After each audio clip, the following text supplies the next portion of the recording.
Senator Padovan. You know, there's a class of criminals out there whose rap sheet is their resume. Year after year, they commit crimes, serious crimes, misdemeanors, and never see the inside of a jail. I think it's important that we consider legislation, as we have for the last 2 years, that puts a limit on the number of Class A misdemeanors that an individual can commit,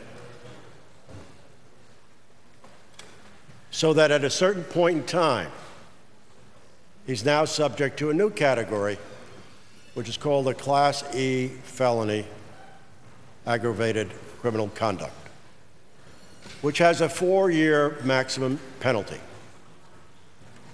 And that is the essence of this bill. It says if someone within a 10-year period has committed 3 or more misdemeanors or felonies, they would be subject to this new penalty, this new category, and be put in jail for a reasonable period of time.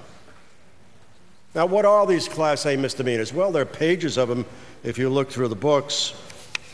Criminal possession of a weapon, arson, assault, auto stripping, criminal impersonation, endangering the welfare of a child, identity theft. The list goes on and on and on. So we're not talking about minor acts of criminality. We're talking about serious acts of criminality where the individual has been found guilty. This bill passed last year in this House, 57 to 19, 52 to 10. In the prior year, 53 to 7.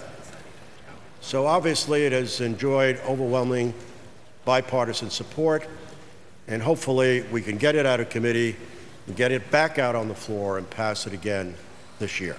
Thank you, Mr. President.